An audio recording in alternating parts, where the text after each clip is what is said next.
మహాగంధ పరిశుద్ధుడ ఇంకెంతో వందనాలు స్తోత్రములు. మా జీవిత కాలపు నాయన ఆలోచనను నేను ముందుగానే నిర్ణయించుకుని మా పట్ల నాయన ఆసక్తిని పెంచుకొని నిత్యము వాత్సల్యతను చూపిస్తూ మా దినములను నాయన గడిపి మీలో ఎదగటానికి మాకు ఇస్తున్న ఈ యొక్క పరిస్థితులను బట్టి మీకు స్తోత్రం చెల్లించుకుంటున్నాం. లోకము దాని ఆశ గతించిపోతూ ఉన్నప్పుడు ఏకాగ్రమైన మేమునైనా మీ పట్ల మరింత ఆసక్తి కలిగి జీవించడానికి మమ్మల్ని సిద్ధపరచండి నాయన. మేము ఎటువంటి వారము మీ ఎదుటకు వచ్చిన మేము తెలుసుకున్న మేము మరింత జాగృతులమై ఈ వాక్యం ద్వారా సరిచేసుకుంటూ మమ్మల్ని మేము తగ్గించుకుంటూ నీ కృపలోనైనా మేము భద్రపరచబడి నీ యందు ఆసక్తిని మరింతగా పెంచుకొని నీ కొరకు బ్రతకడానికి సహాయం చేయండి. సాతాను మా ముందు ఎన్నో దుర్గములను కట్టివేశాడు. కుటుంబ పరంగా నాయన, మరి అలాగే లోకపరంగా ఎన్నో విధాలుగా మేము దాన్ని ఎదుర్కోవాల్సిన వారమై ఉండగా ఈ లోకపు నైనా జీవన వ్యాపారంలో కొట్టుకుపోతూ మమ్మల్ని మేము నిరాశపరుచుకుంటూ ఉంటే దయతో క్షమించండి.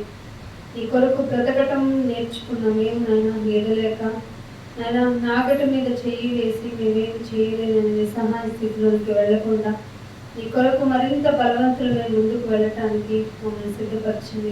ఈ బిడ్డలను తీసుకొని వచ్చారు, వారిలో ఆసక్తిని రేకెత్తించండి. నన్ను మీ కొరకు బ్రతకాలన్న ఆశగా ఉండాలంటే వాక్యం ద్వారా మరింతగా పెంపొందించుకొని వాక్యపు ఆలోచనలు నిలబడటానికి నేను వాక్యాన్ని భుజించవలసిన వారమై మేమందరము ఉండగా మేమందరమునైనా నీ పాదముల చెంత చేరుకొని ఉన్నాం కనుకనైనా సహాయం చేయండి.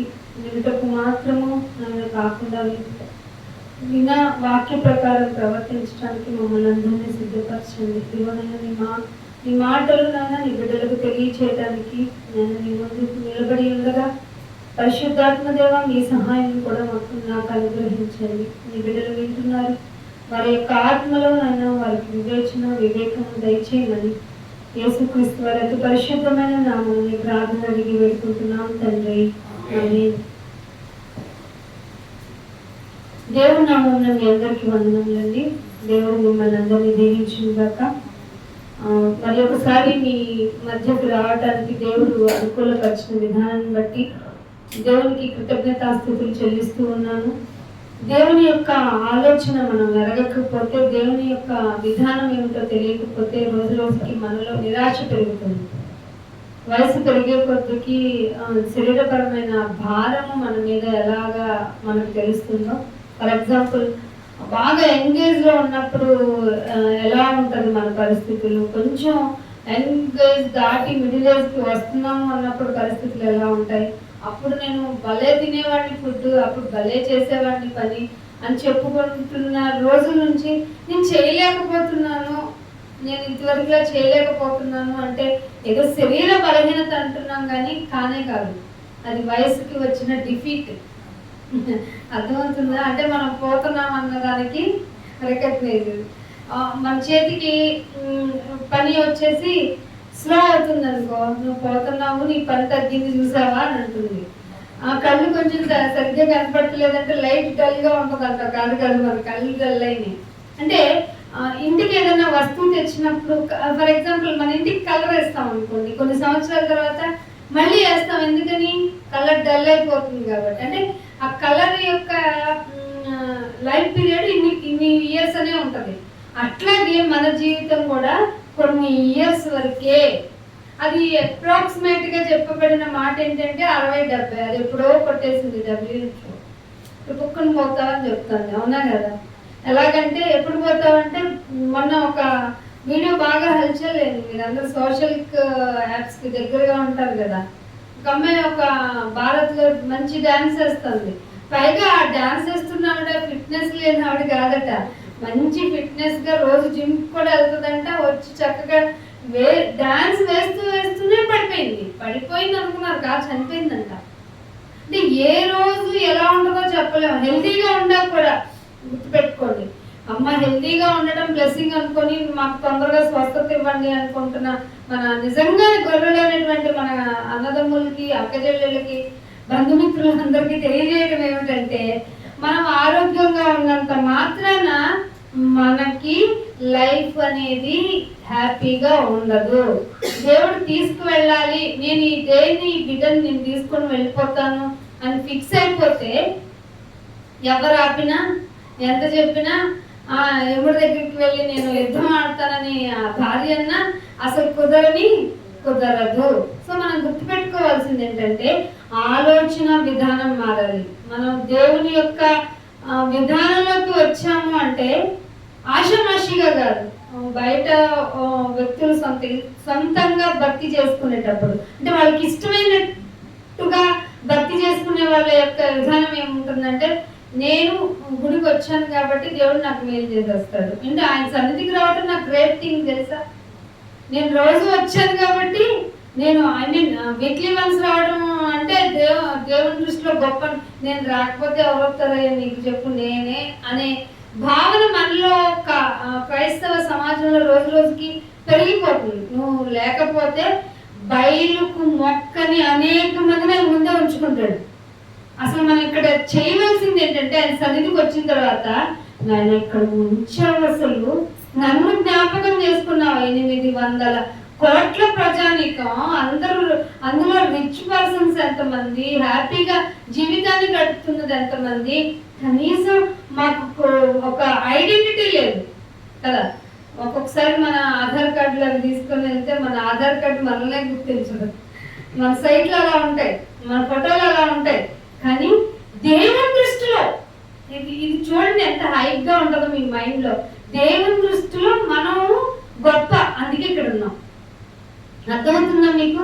ఎంత వాల్యుబుల్ టైం అయితే కనుక దేవుడు మనల్ని ఇక్కడికి తీసుకొచ్చి కూర్చోబెట్టుంటారు కదా. అందుకనే చెప్పబడుతున్న మాటను జాగ్రత్తగా వినటానికి మాత్రమే కాదు, విన్న మాటని నేను ఎలా ఇంప్లిమెంట్ చేసుకుని నా జీవితాన్ని లీడ్ చేయాలి అనే అవగాహనకు వస్తే తప్ప వాక్యం యొక్క విలువ మనకు అర్థం కాదు. అందుకనే వాక్యంలోనికి వెళ్దాం. చూడండి, కీర్తనల గ్రంథము 31వ కీర్తన.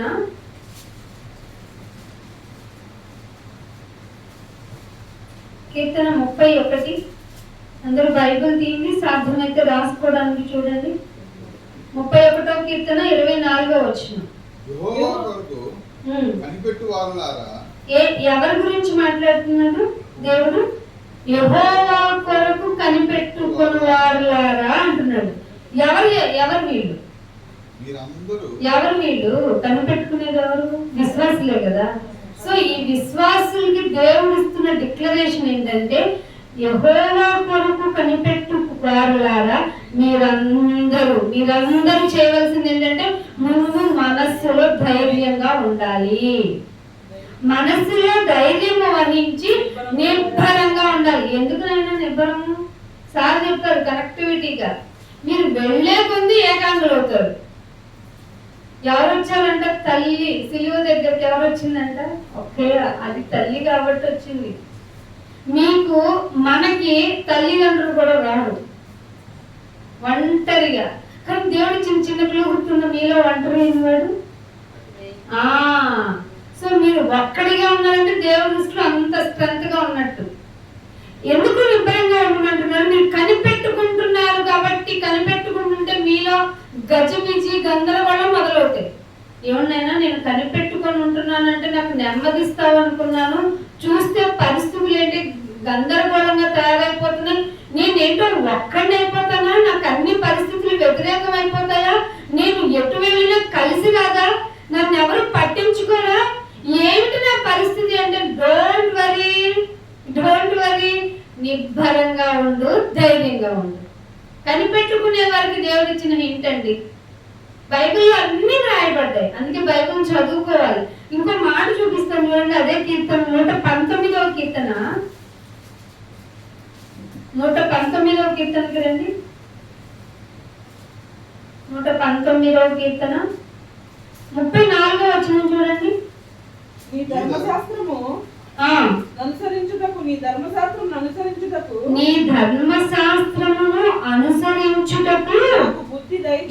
ఏమి వాళ్ళైనా ఈ ప్రార్థన ఎప్పుడన్నా చేశారా నాయన అని ఎవరన్నా అడగండి. నీ ధర్మశాస్త్రమును అనుసరించుటకు నాకు మంచి ఇల్లు నాయన, మంచి ఆరోగ్యమైన ఈ ఇల్లు కట్టంగా ఆ ఇల్లు నాయన, ఆ ఇల్లు కట్టంగా ఈ ఇల్లు నాయన. ఉత్తర ప్రత్యుత్తరాలు కూడా ఆమెను అంటున్నాను కదా నాయన. ఇంతకంటే ఎవరన్నా అంటారా నాయన? అనట్లేదు భక్తుడు. నీ ధర్మశాస్త్రాన్ని వినటానికి కాదు, చదవటానికి కాదు, ధ్యానించడానికి కాదు, అనుసరించడానికి. నీ ధర్మశాస్త్రమును అనుసరించుటకు నాకు బుద్ధి నాయన. బుద్ధి లేని గాడిదని నేను అదే కదా. నీ పిల్లల్ని ఏమని పెడతావు? ఒరే బుద్ధి లేని గాడిద ఏమంటావు? బుద్ధిని దయచేయము. అప్పుడు ఏం జరుగుతుంది? పూర్ణ హృదయముతో అది బుద్ధిస్తే నువ్వు అనుకుంటావే పూర్ణ హృదయంతో నన్ను సేవించండి, పూర్ణ హృదయంతో నన్ను అనుసరించండి, పూర్ణ హృదయంతో నా భక్తి చెయ్యండి అని అంటావు కదా. అది చేయగలుగుతాను నేను పూర్ణ హృదయంతో. నేను దాని ప్రకారము అది బుద్ధిని ఇస్తేనైనా పూర్ణ హృదయంతో దాని ప్రకారం నేను ప్రవర్తిస్తానైనా. ఇలా ప్రవర్తించే విధి విధానంలో నాకేమైనా కలవరపాటులు వచ్చినా, నాకు బాధ వచ్చినా, వేదన వచ్చినా, అందుకేనండి యోబు గారు ఎట్లాగా ఉన్నాడు నాయన. అసలు మా ఇంట్లో మా కుక్క పిల్ల చచ్చిపోతే మేము 2 సంవత్సరాలు రికవరీ అవ్వలేదు. నిజమండి. మాకు పాత డాగ్ పెట్టుకున్నప్పుడు మేము కిడ్గా చూసుకునే వాళ్ళం. అంత ఎఫెక్షన్గా ఉండేది ఏంటంటే దాన్ని ఇప్పటికీ తలుచుకుంటాం మేము. అదేంటి యోబు గారికి ఏంటి టపా టపా అంటే ఒక్క పిల్లాడు కాదు, 2 కాదు, 7, 10 మంది వన్డేలోనే. అదొకటి అనుకుంటే ఆస్తి మొత్తం ఒక రోజులో ఆన్ ది స్పాట్ లో రోగం. మళ్ళీను ఏంటి నేను ఒకదాని మీద ఒకటి ఎత్తున్నావు? నేను నీ మీద భక్తి చూపించలేదా? ఎన్ని మీటింగ్లు పెట్టావు, ఎన్ని డబ్బులు నీ కోసం ఖర్చు పెట్టావు, నా మీద జాలి లేదా నాయన అని ప్రార్థన చేస్తాం మనం. అందుకే ఇందాక అంత్య దినాల్లో విశ్వాసమును ఒక 18:8 ఉంటది. కనుగొందున అంటే ఇదిగో ఇట్లా వెళ్ళకపోతే మనలో ఉన్నటువంటి మన భక్తికి వచ్చే పరీక్షలు ఉంటాయి చూసారా. మనం అనుకున్న ఈ పరీక్ష గెలిచేసాను దేవుడు కూర్చోబెట్టి కిరీటం ఇస్తాడు అనుకుంటారు. No no no no. మనం వెళ్తుంది ఇరుకు మార్గం అని హింట్ ఇచ్చాడు అంటే ఈ ప్రాబ్లం సాల్వ్ అయిందంటే నెక్స్ట్ నీ దగ్గరికి ఇంకో ప్రాబ్లంతో వస్తాడు సాటన్. అది కాబట్టి నువ్వేదో తోడున్నావులే, కొంచెం గట్టిగా వాక్యం చదువుకున్నారు, మాట్లాడితే వద్దంటే ఇదిగో వాక్యం సపోర్ట్ చేసి వాక్యంలో పెంచే వాళ్ళని వాళ్ళకి దగ్గరగా ఉంచావు, ఇంకొకటి వేస్తాను డిస్టర్బ్ అయ్యేటట్టు. అప్పుడు ఏమన్నా ఎందుకులే నాకు ఈ గోల్, అసలు ఎంత ప్రార్థన చేసినా ఏం చేసినా దేవుడే నాకు కలిసి వచ్చే విధంగా చేయటం లేదు అని అనుకోడా. అంటాడు చూడు నీ భక్తుడు అని. వెళ్ళడా ఏంటి సభలోకి వెళ్ళి చెప్పేవాడు. ఇటు ఎటు వచ్చి తిరిగావంటే కామన్ ఇటు అటు అంటాం కదా. వాడేమంట అటు ఇటు తిరిగి వచ్చా. యోబు గారితో మాట్లాడేటప్పుడు ఆ సభలో ఏమంటాడు? ఏంటి సాటన్ ఏమైంది సంగతి అంటే చూసానులే మీ ఇక్కడ ఉన్న ఈ గండిగుంటలో ఉన్న వాళ్ళ ఫ్యామిలీస్ చూసానులే అన్నాడు అనుకో. నా భక్తులు చూసావా, వాళ్ళు ఏం కోరుకోవట్లేదు చూసావా, వాక్యం మీద చాలే ఒకటి రాస్తా ఉండు అనగానే ఇమ్మీడియట్ గా మనలో వచ్చి ఒక బలహీనత వస్తుంది, నిరాశ వచ్చేస్తుంది, భయం వచ్చేస్తుంది, బాధ వచ్చేస్తుంది. అందుకే దేవుడు ఏం చెప్పాడంటే యెహోవా కొరకు కనిపెట్టుకుని ఉండేవారులారా ధైర్యంగా ఉండండి, నిబ్బరంగా ఉండండి. ఈ 2 ఉండాలంటే నాకు బుద్ధి కావాలనైనా. ఆ బుద్ధిని ఇస్తే నీ ధర్మశాస్త్రంలో ఉన్న వాటన్నిటి ప్రకారం నడుచుకునేలాగా నేను ఉంటాను నాయన. ఇంతగా ఉంటున్నాడు, ఇంతగా ఆలోచిస్తున్నారు. అసలు వాక్యము అంటే నాకు జూట తేనె ధారల కన్నా మధురమా. మరి నిద్రపోతుంది అంటే తేనెని బాగా మనకంటే ఇప్పుడు ప్యూర్ హనీ దొరకట్లేదు. కానీ దావీదు గారికి అంతా జంగిల్లోనే కదా, అడవిలోనే ఉండేవాళ్ళు కదా, గొర్రెలు మేపుకుంటూ. అక్కడ ప్యూర్ హనీ దొరికేది. దాన్ని టేస్ట్ చేసి నేను అంటాడు నాయన నాకు ఆ తేనె కన్నా నీ వాక్యము ఎంత బాగుందో తెలుసా. ఇంకొక చోట అంటాడు బాగా క్రొవ్విన మెదడు. మాకు నాన్ వెజిటేరియన్స్ కి కొంచెం ఇబ్బంది అనిపించిన ఇంత టేస్ట్ ఎలా ఉంటుంది నాయన అంటే నాన్ వెజ్ తినేవాళ్ళు ఆ ఎఫెక్షన్ తో దానికన్నా ఇది నాకు వాక్యం ముఖ్యం. నాకు చికెన్ పెడతావా వాక్యంతో ఇప్పుడు ఫుడ్ పెట్టారు, వాక్యం వింటావా, నువ్వు ఫుడ్ నాన్ వెజ్ ఫుడ్ తింటావు అంటే ఏమంటావు? ముందు తొందరగా పెట్టే తర్వాత వాక్యం అంటావా అనవా? అడుగడుగున నిన్ను పరీక్షిస్తాడు. ఇది మీకు గ్రిప్ లో ఉంటే మీకు మైండ్ లో మీకు కోపం రాదు, అలసట రాదు, బాధ రాదు. ఏడుపు వచ్చిన ఫ్రాక్షన్ ఆఫ్ సెకండ్ లో తగ్గిపోతుంది. బాధ వచ్చిన ఏదొచ్చినా సరే నన్ను పరీక్షిస్తున్నావా, థ్యాంక్ యూ అంటావు తెలుసా. కాబట్టి ఆలోచించండి, భక్తి అంటే ఈ రోజు చేసి ఆమె అనుకునేది భక్తి కాదు. రోజు రోజు రోజు రోజు ఏ పరీక్షలోనికి దేవుడు నిన్ను తీసుకుని వెళ్ళినా నన్ను ఏ పరీక్షన రాని నన్ను తట్టుకుంటాను.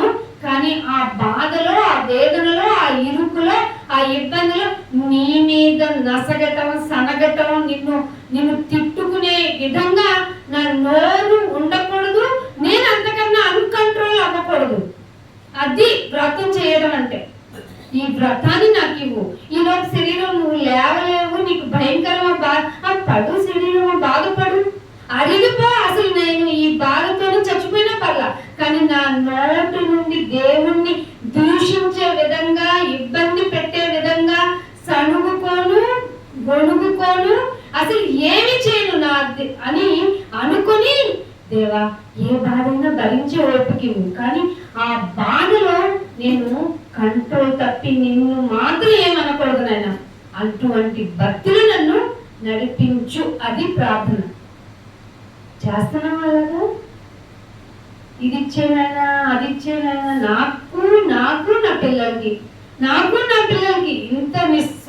ఇంత స్వార్థంగా ఉంటే, భక్తిలో కూడా నీకు స్వార్థం అయితే దేవుడు నీకు ఎక్కడ ఇచ్చేయాలి? పరలోకం ఇచ్చేయాలా? అక్కడికి వెళ్ళి మళ్ళీ గోడ కడతావు. ఈ ఏరియా మాత్రం అసలే ఖండాలుగా విడిపోయాం, దేశాలుగా విడిపోయాం, రాష్ట్రాలుగా విడిపోయాము, ఇంకా విలేజెస్ గా విడిపోయాం, ఇంకెన్ని మనిషిగా కూడా విడిపోయాం. ఎంతగా విడిపోయినా మనం ఎందుకు విడిపోయాం అంటారు? సెల్ఫిష్నెస్. నాది ఇక్కడ వరకు, మీరు ఇక్కడ వరకు. మనం గీసుకునే గీతలు, మనం తవ్వుకునే ఆ పునాదులు అనుకునే ఆ గొయ్యలన్నీ ఎక్కడ వరకు తవ్వగలం? సో లోతు వరకే తవ్వగలం. భూమి చివరి వరకు తవ్వగలవేంటి? మళ్ళీ అదంతా ఈక్వలే కదా, అవునా కదా? అంటే ఇక్కడ సెల్ఫిష్నెస్ పోకపోతే, ఇక్కడ స్వార్థం పోకపోతే అక్కడ కూడా ఉన్నది ఆ జీను.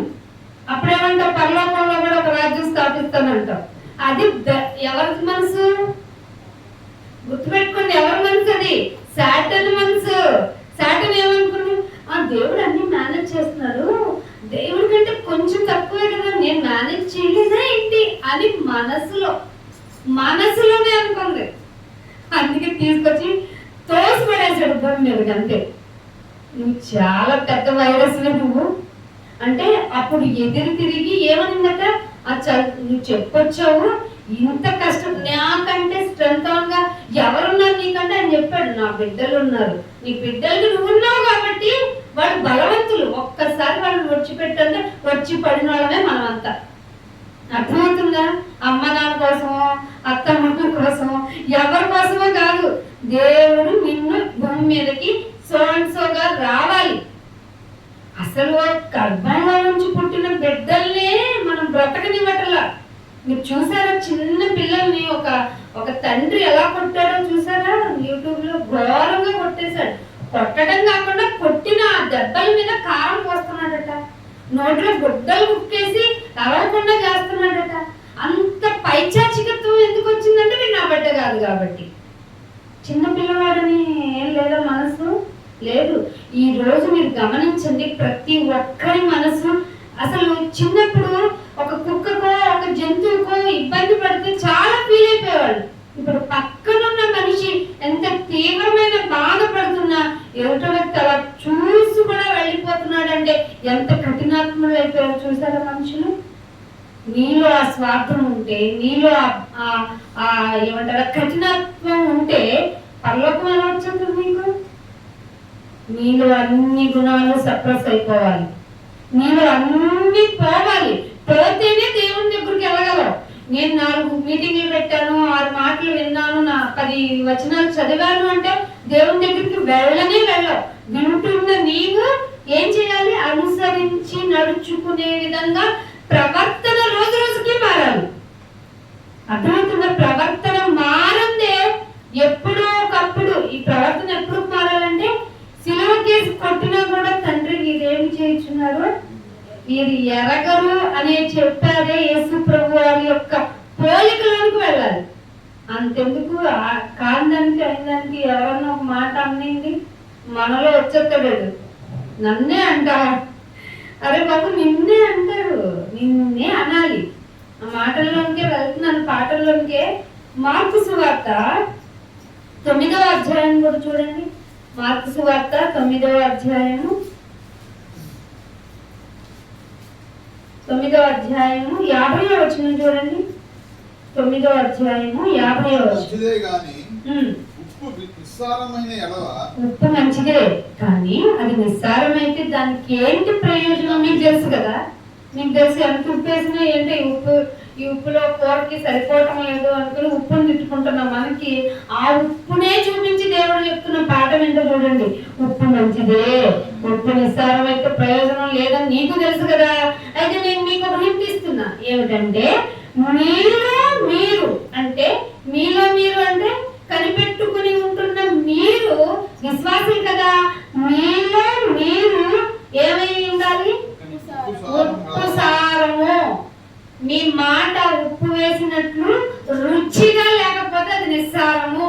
కాబట్టి ఉప్పు సారము గలవారై ఉండి ఒకరితో ఒకరు సమాధానము. దేవుడు బాధిది. అరే ఉప్పు గురించి మీకు తెలుసు, దానిలో సారం లేకపోతే అది వేస్ట్ అని మీకు తెలుసు. మీలో మీరు ఉప్పు సారము దాని యొక్క గుణము అంటే సమాధానము కలిగి ఉండకపోతే మీరు కూడా వేస్ట్ అంటున్నాడా?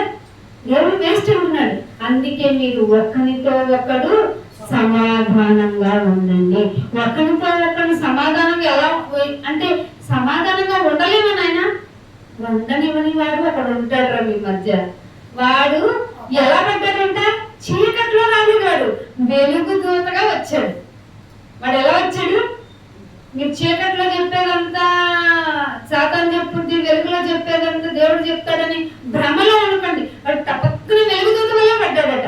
ఇదిగో సాతాను వెలుగుదూత వల్లే పడటం చూశాను.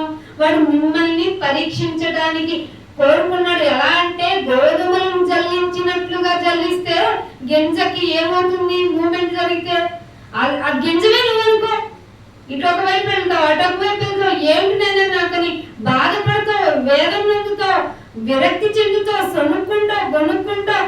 విరక్తికో ఆ విరక్తిలో దేవుని కూడా ఏదో ఒకటి అనేయగలవు. కానీ అలా అనుకోకూడదని మీ గురించి నేను ప్రార్థన చేస్తానన్నారు యేసుప్రభు వారు. గుర్తున్న మత్తయి సువార్తలో మిమ్మల్ని పరీక్షించటానికే, కన్క్లూజన్ ఆఫ్ క్రిస్టియానిటీ, పరీక్షించడానికి క్రైస్తవ్యంలో కనిపెట్టుకుని ఉండే వారిని పరీక్షించడానికి సాతాను వెలుగుదూత వలె పడింది. అప్పుడు నీకు చుట్టూ జరుగుతున్న పరిస్థితుల గురించి కానీ, నీతో ఇంటరాక్ట్ అయ్యే పర్సన్స్ గురించి కానీ నువ్వు ఒక కంట కనిపెట్టుకొని ఉండాలి. కనిపెట్టుకోవడం అంటే యేసయ్య వస్తాడని కనిపెట్టుకోవడం ఎంత ఇంపార్టెంటో, సెకండ్ కమింగ్ కోసం ఎంతగా ఆత్రంగా ఎదురు చూస్తున్నావో నీ చుట్టూ జరిగే పరిస్థితులు కూడా ఒక కంట కనిపెట్టుకోవాలి. విశ్వాసులు కొద్దిమంది, పరలోకానికి వెళ్ళేవాళ్ళు ఎంతమంది అంట? బయలుదేరే వాళ్ళు కోటాను మంది, కానీ వెళ్ళేవాళ్ళు కొద్దిమంది. ఆ కనిపెట్టుకొని ఉండేవాళ్ళే కొద్దిమంది. నాతో పర్సన్ ఇంతవరకు బాగా మాట్లాడారు, సడన్ గా ఏంటి ఇతను నుంచి వ్యతిరేకత వచ్చింది అంటే సాతాను ఇతనిలో ఉండి మాట్లాడించింది అన్నమాట. నేను తొణకకూడదు, బెనకకూడదు, మారకూడదు. నేను ప్రార్థించాలి, సమాధానాన్నే వెతుక్కోవాలి. అర్థమవుతుందా? అలా ఆలోచనలోకి మిమ్మల్ని మీరు తర్ఫీదు చేసుకోకపోతే మీకు నేను, నాకు మీరు విరోధులైపోతాం. ఇద్దరు విరోధులు అయితే ఎక్కడికి వెళ్తాం?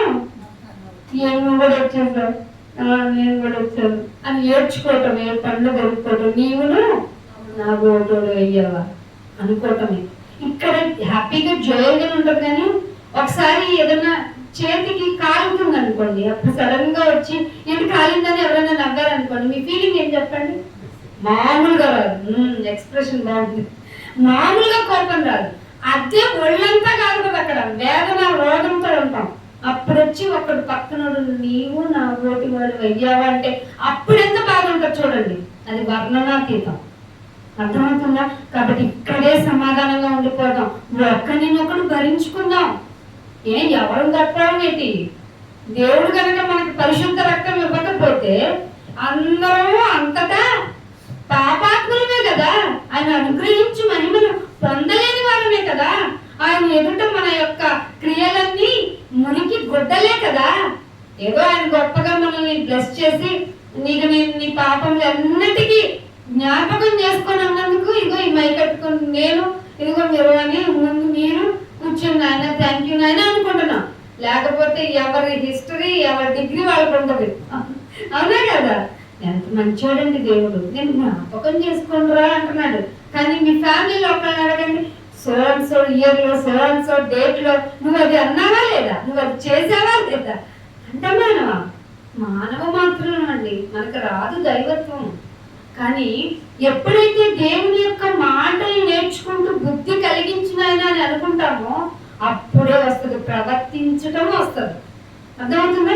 ఏమంటున్నాడు ఇక్కడ ఆ మాట చూడండి. ఉప్పు నిస్సారం అయితే దానివల్ల ఫలితం ఏంటి? మీలో మీకు గనక సమాధానం లేకపోతే మీరు కూడా వేస్టే అంటున్నాడు కదా. అదే లూకాసు వార్త 6వ అధ్యాయానికి రండి. లూకాసు వార్త 6వ అధ్యాయము 26వ వచనం చూడండి. మీ అందరికీ తెలుసు. లూకాసు వార్త 6వ అధ్యాయము మనుషులందరూ పిలిచేసి నీకు సేవగా కప్పి నీకు బొకే ఇచ్చి మా సార్కి అప్పుడప్పుడు జరుగుతూ ఉంటాయి. ఇచ్చినప్పుడల్లా నేను అంటే జాగ్రత్త అండి మీ మనుషులందరూ వచ్చి నాకు కూడా ఎవరన్నా చెప్పేటప్పుడు అమ్మ బాగా చెప్తున్నావు, బాగా ఉంది అందరూ చెప్తారండి. చెప్తుంటే భయం వేస్తూ ఉంటది. నాయన వీళ్ళందరూ అంటున్నారు కదా, ఎక్కడన్నా తొందరపాటు వస్తుందేమో, నాకు ఇంకా వాక్యం నేర్పించిన ఆయన నా మాట మాత్రం గట్టిగా ప్రొజెక్ట్ చేయలాగా నాకు ఎవరన్నా నాకు బాగా చెప్పావు అంటే ఇంటికి వెళ్ళి ప్రార్థన చేసుకుంటా. అంటే ఇది గొప్పగా చెప్పడం కాదు, దేవుని మాటను బట్టి మీతో మాట్లాడుతున్నాను. మీకు కూడా భలే అంటారండి, మీరు ప్రార్థనకు మంచోళ్ళండి, మాట్లాడరండి, ఎవరితోనూ గొడవలు పెట్టుకోరండి అన్నారా, తెల్లారి గొడవ కోసం ఒకళ్ళు వస్తారు మీ దగ్గరికి, అంతే. నిజం. సాతాను ఇలా క్రియేట్ చేస్తే దాని యొక్క సర్క్యూట్ ఎంత పెద్దదంటే ఆశ్చర్యం వస్తుంది నిజంగానే. కానీ మీలో ఉన్నవాడు లోకంలో ఉన్న వాడికంటే గొప్పడు. ఇంకా ఇది కనుక మైండ్ లో ఉంటే వాడు వేసే ట్రిక్కులు, వాడు చూపించే పరీక్షలు అన్ని జుజుబీలాగా అయిపోతాయి అన్నమాట. నిజం. అది అనుభవిస్తే కానీ చెప్పలేము. అయినా ఇంత గొప్పవాడు నువ్వు ఇంతగా మా గురించి ఆలోచించి ఇలా తీసేస్తున్నావు ఆ ప్రాబ్లమ్స్ అన్ని అనిపిస్తుంది. అందుకే మనుషులందరూ మిమ్మల్ని కొనియాడినప్పుడు మీకు శ్రమ. ఇది ఏ దైవ గ్రంథం చెప్పింది చెప్పండి? అందుకే మన బైబిల్ చాలా మంచిదండి. సారన్నట్టు ఇది మార్గం. ఈ మార్గంలో అన్ని ప్రాక్టికల్ వేలోనే ఉంటాయి. ఇంప్లిమెంట్ చేసుకోవడం ఒక్కటే. ప్రాక్టికల్స్ లోనే మాకు వైవా అడిగేటప్పుడు ప్రాక్టికల్ చేయడం ఏముంది, బాగా చేసేస్తాం. వైవా అడిగేటప్పుడు దాన్ని ఎందుకు చేసావు అన్నప్పుడు బుర్ర కొట్టుకుంటాం. అలా కాదు. ఇప్పుడు ఏది చేస్తున్నా ఈ పనిని మీరు కూడా లోకపరంగా ఏ యాక్టివిటీ చేసుకున్నా, జాబ్కి వెళ్తారా, పనికి వెళ్తారా, ఇంట్లో ఉంటారా, వంట చేస్తారా, ఏది చేస్తున్నా ఈ యాక్టివిటీ చేస్తున్నాను, దీనికి ముందు వెనక తర్వాత అసలు జరగబోయేది ఏదైనా కానీ దేవుని యొక్క చిత్తం ఏమిటి, దేవుడు ఏం నేర్పించారు, ఇలాగేనండి. అందుకే ప్రకృతిని చూసి మీరు తెలుసుకోరా అన్నారు దేవుడు. మీకు పొలమేరలో పెట్టాను నేను, మీరు నేర్చుకోండి నా గురించి అని చెప్పాడు. అందుకే ప్రతిదీ నేర్చుకుంటా ఉండండి. మీకు లైఫ్ ఏంటో, రోజు ఏంటో ఇవాళ తొందరగా అయిపోయింది అనిపించదు. నాయన ఇంత ఖరీదైన రోజు నన్ను దాటించావే, ఏ నాటి కీడు ఆ నాడు చాలన్నావే, ఆ కీడులన్నీ నన్ను దాటి నన్ను అంటుకోకుండా నన్ను కాపాడావే, ముందుకు స్తోత్రమే. ఇంకా నేర్చుకుంటాను, ఇంకా నీ కొరకు బ్రతుకుతాను. ఎంతగా అంటే నీ దగ్గరికి వచ్చేటప్పటికి నీతో ఈక్వల్ గా ఉండేటువంటి ప్యూరిటీ, పరిశుద్ధత నాకు కావాలి నాయన. ఎందుకంటే పరిశుద్ధత లేకుండా ఎవరు దేవుణ్ణి చూడలేరు. అంత పరిశుద్ధత ఇవ్వండి నాయన. అందుకు సమాధానం ఏమిటి నాయన? ఇంకా ఏదైనా ఉంటే చెప్పు, చేసేస్తానా నలుగు అంటారా? ఎంత తగ్గించుకున్నాను నేను. అయినా వాళ్ళేమి నా మీద గొడవకు వచ్చారు. అయినా వాళ్ళు నన్ను నిందించారేంటి? నిందిస్తారు. నువ్వు నిందించబడటానికే ఉన్నావు. మరి పడవని ఎందులో పడను. నేను అసలే సెన్సిటివ్ అంటే కుదరదు. దేవుని దగ్గర చల్లని నాణ్యాన్ని అయిపోతావు. భరించు. ఒక లోటుని ఇస్తాడు, భరించవా? ఇచ్చిన అయినా ఒకటి ఇవ్వలేదు అనుకో, ఏంటంటే నష్టం? యెహోవా ఇచ్చును, యెహోవా తీసుకును అని ఈజీగా అంటాం కాదు, మనసులో అనుకో చూద్దాం, అడ్జస్ట్ అవు చూద్దాం. ప్రార్థన చేయమాకు. నాయన నువ్వు ఇచ్చిందంతా సరిపెట్టుకుంటా, నేనేం అడగను, నీ చిత్తమే సిద్ధించును కాక అని అడుగు చూద్దాం. అడుగుతావేంటి? నాకు ఇది ఇచ్చిన పిల్లడికి ఆ సీట్ ఇచ్చేవు. పిల్లలకి సీట్లు కాదండి, పడిపోతున్నారు బిల్డింగ్ల మీద నుంచి. వాళ్ళ ప్రజల్ని మేము పడొచ్చాం. పొద్దున 5ంటికి వెళ్తే రాత్రి 9 అయ్యేది. ఇంటి పక్కన వాళ్ళు ఎవరు, ముందళ్ళు ఎవరు ఏం తెలిసేది కాదు మాకు. అయినా ఏం సాధించామంటే ఏం సాధించాం. కానీ దేవునికి ఒక ప్రణాళిక ఉంటుంది. ఆ ప్రణాళిక ప్రకారం ఆయనకి నచ్చే విధంగా నువ్వు ఉన్నావా నేను వాడేసుకుంటాడంతే. అంటే నువ్వు ఆయన కొరకు బ్రతకాలని ఆలోచించటం లేదా? ఆయన వాడుకోవాలని ఆశపడుతున్నప్పుడు ఆయనకి ఇష్టమైన పాత్రగా మనం మలచబట్టలేదా? మనకి ఇష్టమైన కొన్ని పాత్రలను ఎందుకు తెచ్చుకుంటాం? కొన్ని బౌల్స్ని ఎందుకు తెచ్చుకుంటాం? మనం ఎందుకు తెచ్చుకుంటాం? నాకు ఈ బౌల్, మన కిచెన్ లో ఈ బౌల్ నాకు కన్వీనియంట్ గా ఉంటుంది. ఎన్నన్నా ఉండదు, ఇది దాన్నే తెచ్చి వాడతాం అన్నమాట. తాగటానికి అదే తెస్తారు, వాడటానికి అదే వస్తారు, కూరగాయలు కత్తిరించడానికి అదే తెస్తారు. ఎందుకంటే కన్వీనియంట్ బౌల్ అన్నమాట. అలాగే కొంతమంది ఏం చేస్తారంటే, ఇంట్లో మా సార్ ఉన్నారు అనుకోండి, ఒక ఇన్స్ట్రుమెంట్ ఆయనకు ఒకటి ఉంటుంది అనమాట. ఎంత పెద్ద సార్ అయినా ఆయనకు ఒక బాక్స్ ఉంటుంది, దానిలో రెంచులు ఉంటుంది, కటింగ్ ప్లేట్లు ఉంటాయి. ఎందుకు అంటే ఆయనకు అవసరమైన ఇన్స్ట్రుమెంట్స్ అవి, ఆయనకి ఇష్టం. అంటే ఆ వస్తువులన్నీ ఆయనకు అనుకూలమైనవి. మరి వస్తువు అంత అనుకూలమైంది కాబట్టి ఆయన బాక్స్ లోకి వచ్చింది. మరి మనం ఆయనకు అనుకూలమైతే కదా ఆయన బాక్స్ లోకి వెళ్తాం. మరి అలాంటప్పుడు ఆయన ఏమన్నాడు? ఒకరితో ఒకరిని సమాధానంగా ఉండండి, ఒకరినొకరు తగ్గించుకోండి, మీరందరూ ఒకరినొకరు భరించండి. అంటే నా వల్ల కాదు నాయన అంటే, ఓ బాక్స్ లో నుంచి అంటాడు. అంటే మీరెవరో నాకు తెలియదు అంటాడు అంటారు.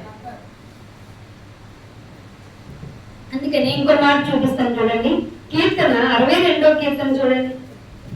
62వ కీర్తన 62వ కీర్తనకు రండి. 11వ వచనం. బలము తనదని ఒకమారు దేవుడు చెప్పాడటండి. చెప్తే నీకు అసలు వినిపించదు. నేను నీ బలాంతరా, నా స్ట్రెంత్ ఎవరు అంటే నా ఫ్యామిలీ అంటావేంటో దుర్మార్గుడా. నా స్ట్రెంత్ ఎవరంటే నా వైఫ్ అంటావేంటి? బలము, నేను నీ బలం అంటే భక్తుడికి ఎలా అనిపించిందంట? ఎక్కువ 2 సార్లు వినిపించిందంట. మరి భక్తులకి అయితే 2 సార్లు వినిపిస్తుంది, మనకైతే ఒకసారి కూడా వినిపించట్లే. బలము నాది అంటే నాకు 2 సార్లు వినిపించింది నాయన. ఎంత బలవంతుడు నాయన నువ్వు. సూర్యుడు ఎంత పెద్దోడంటే, ఇట్లాంటి సూర్యుడు, ఇట్లాంటి భూములు 30 లక్షలు పడతాయంట, బంతులుగా. అట్లాంటి సూర్యుడు నీ కోసం భూమి మీద ప్రతిరోజు టంచనుగా సూర్యుడు ఉదయించను. ఏటువైపు ఉదయించాడు? ఏటో దిక్కును ఉదయించను అంటావా ఏంటి? తూర్పు దిక్కునే. మనం ఇటు వచ్చామేంటంటే అటు నుంచి కూడా వస్తాం, అవునే కదా. మనకంటూ ఒక పద్ధతి పాడు ఉండదు. సూర్యుడు, చంద్రుడు ఎప్పుడన్నా పగలొచ్చాడా? రాత్రి వచ్చాడా? సారీ, పగలొచ్చాడా? ఉంటాడు కానీ కనిపించాడా? అదెందుకని? పగలైతే సూర్యుడు వచ్చును, రాత్రి అయితే చంద్రుడు వచ్చును. ఇది క్రమము. బలము యెహోవాది అని దేవుడు నాకు చెప్తే నాకు 2 సార్లు వినిపించదు. నీకేంటి అసలు వినిపించట్లేదు? ఎందుకు వినిపించట్లేదు? బలము యెహోవాది. అందుకే ఇంకో మాట చూపిస్తాను చూడండి. యెషయా గ్రంథము 57వ అధ్యాయము. యెషయా గ్రంథము 57వ అధ్యాయము 18వ వచనం. 57వ అధ్యాయం వారి ప్రవర్తన చూసి అండర్లైన్ చేసుకోండి. వాళ్ళ ప్రవర్తనను చూస్తాను, వారిని స్వస్థపరుస్తాను. ఇది ఏ పాస్టర్ గారు చెప్పట్లేదా? స్వస్థత మహాసభలు అని చెప్తున్నారే. అరే నీ ప్రవర్తన వల్ల మారిపోతారా? నీకు స్వస్థత నీ ప్రవర్తన వల్ల కలుగుతుందా అని చెప్పలేదా? అయ్యగారు రోగం వచ్చింది, తలనొప్పి వచ్చిందా, అయ్యగారు ప్రార్థన చేయాలి. కాళ్ళు నొప్పి వచ్చినాయి, అయ్యగారు ప్రార్థన చేయాలా? మరి నువ్వేం చెప్తా ఉన్నావు? నేను తిందును, త్రాగుదును, సుఖించదను, మిగతాది ఏమైనా టైం ఉంటే నీకు డొనేషన్ గా కొంత అమౌంట్ ఇచ్చేదను, నా కోసం ప్రార్థన చేయగలను. ప్రార్థనకి వెళ్తున్నాను, ప్రార్థన చేయండి అయ్యగారు, నేను కూడా కోటానికి డబ్బులు ఇస్తాను అయ్యగారు. ఏమని చేయమని? నాకు అన్ని బాగా జరగాలి అయ్యగారు అంటే ఏ శ్రమ అనుభవంలోనికి రావా? నాకేమో బాబు శ్రమలు రాకూడదు, నాకు ఏ తెగులు నా గుడాలను సమీపించకూడదు అయ్యగారు. మరి ఏది సమీపించాలి? నా గిన్నె నిండి పొర్లిపోవాలి, దానికి వరదొచ్చి అందరూ కొట్టుకుపోవాలి.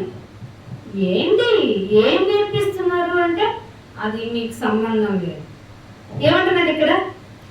నేను వారి ప్రవర్తనను చూచి, అంటే నీకు రోగం వచ్చిందంటే నీ ప్రవర్తన ఏదో బాగోలేదు, సెపరేట్ చేసుకుంటావని నీకు రోగాన్ని ఇచ్చాను. అది గనక నువ్వు తెలుసుకుని రియలైజ్ అయితే ఇమీడియట్ గా నీకు స్వస్థత వచ్చేస్తుంది అంతే. పైగా ఆయన ఏమంటున్నాడు చూడండి, వారిని నడిపించును. రోగం వస్తే ఎక్కడున్నావు? మామూలుగా ఉండదు మన బాధ. మంచినీళ్ళు ఇచ్చినా కానీ మనలో వేదన రోదన, ఏంటినైనా నాకు జ్వరమే తగ్గట్లేదు అది ఏడుస్తాం, ఏంటినైనా నా బాధ ఏంటి అంటాం. మరి అసలు యోగు గారిని గురించి ఆలోచించారా? చర్మం చీకిపోతుందంటే నాయన ఈ చర్మం ఎటు చీకిపోయి, ఇదిగో నేను చూసేస్తాను అంటావేంటి? నాయన నా కోసం ప్రార్థన చేయి. ఎందుకంటే ప్రార్థన నాకు ఎక్కువ రోజులు బతకాలి కదా అయ్యగారు. ఎందుకు? అమ్మాయి పెళ్లి చూడలేదు అయ్యగారు. అమ్మాయి పెళ్లి కోసమా? ఆయన నిన్ను అంత పెద్ద సూర్యుని తప్పించింది. పిండమునై ఉండగా నా కన్ను చూసి నువ్వు అమ్మ ఒడిలో పడుకోగానే నీ పేరుని జ్ఞాపకం చేసుకుని, పోయిన వారం కాకుండా బిఫోర్ నీకు చెప్పాను, నీ పేరుతో నేను జ్ఞాపకం చేసుకున్నాను రా. ఎందుకు? ఈ పేరు ప్రకారం వచ్చావు కదా నా బిడ్డ, గ్రంథంలో రాయబడిన ప్రకారం నువ్వు కూడా ఈ రోజు సో డేట్న ఎలాగైనా నువ్వు గంటలో మీటింగ్ పెట్టాలంటే ఎవరినైనా పిలిపించి పెట్టించేయాలంతే రాసుకున్నారు అనుకోండి. ఇవాళ చేయలేదు అనుకోండి, అంకుల్ వాళ్ళు కానీ ఆంటీ కానీ ఎవరు బాధపడతారు? ఇక్కడ వాళ్ళు ఎవరు బాధపడరు, కానీ బాధపడేది నీకు ఆయుష్ని ఊపిరి ఇస్తున్న దేవుడు. కానీ ఆంటీ అంకుల్ అని వాళ్ళు వస్తారా రారు? నేను ఎప్పుడు కాల్కి దగ్గర ఉన్నాను శ్రీనివాస్ గారికి, కోటేశ్వరంకి కాల్ చేసినప్పుడు 2 times సార్ వస్తున్నారా ఇవాళ ఓకేనా అంటే నాకు మనసులో బాధ అనిపించింది. ఇంత ఆసక్తి ఉన్నప్పుడు, ఇలా ఉన్నప్పుడు నాయన నువ్వు ఎలాగైనా మాటలు చెప్పించు. మీరు అదృష్టవంతులు నిజంగా. ఈ గండి గుంటలో ఈ కుటుంబం ఉండటం అదృష్టమే. కానీ ఏవో బలహీనతలు చూసుకొని ఎవరెవరో ఇబ్బందులు చూసుకొని మీరు రావటం మానేశారా, అది మీకే శాపం అంతే.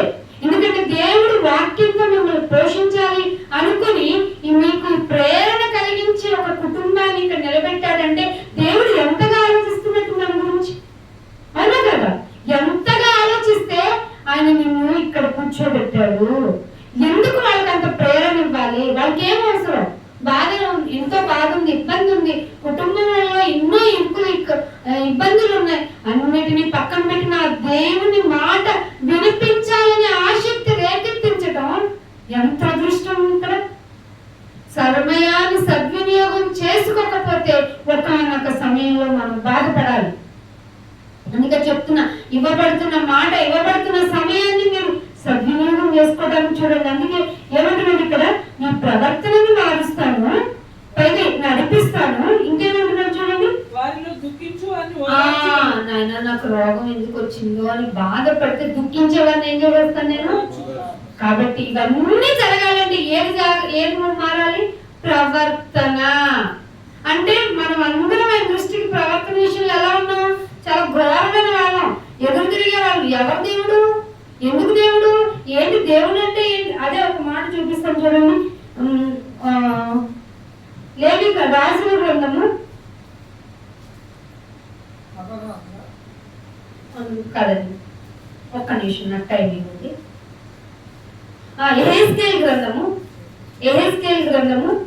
33వ అధ్యాయము.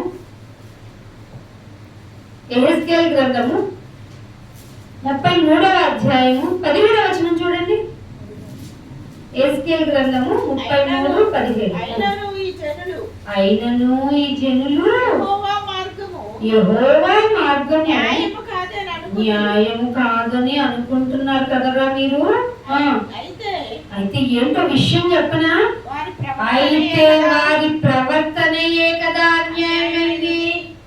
వారి ప్రవర్తనరా మీరు దేవుడు ఏంటండి, ఒక చిన్న అబద్ధానికి పరలోకం రానివ్వడా, ఒక చిన్న దొంగతనానికి పరలోకం రానివ్వడా, వ్యభిచారానికి పరలోకం రాని. అసలు దేవుడే కదా ఇవన్నీ ముందు సృష్టించకపోతే, నన్ను ఈ భూమి మీద నన్ను సృష్టించకపోతే ఇవన్నీ జరుగుండేవి కాదు కదా.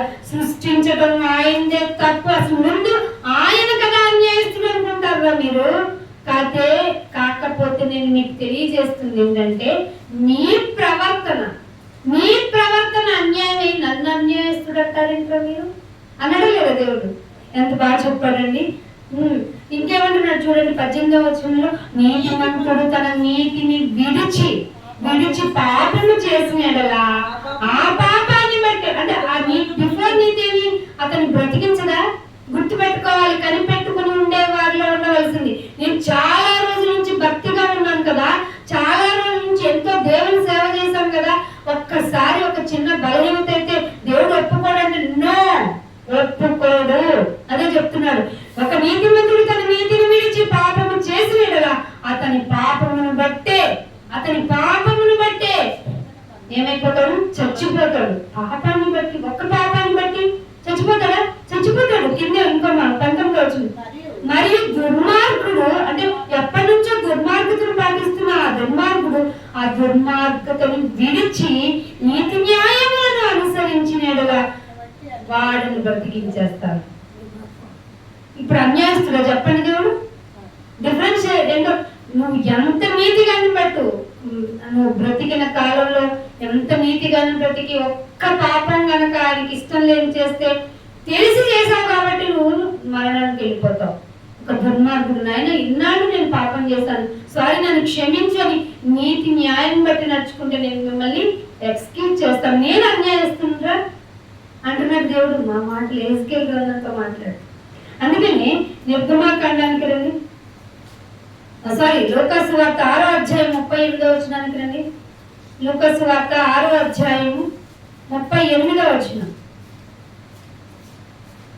క్షమించుడి ఇంత చేశాం కదా నాయన, మరి ఏం చేయమంటావు అంటే క్షమించేయండి. ప్రతిదానికి ఏం చేయాలి?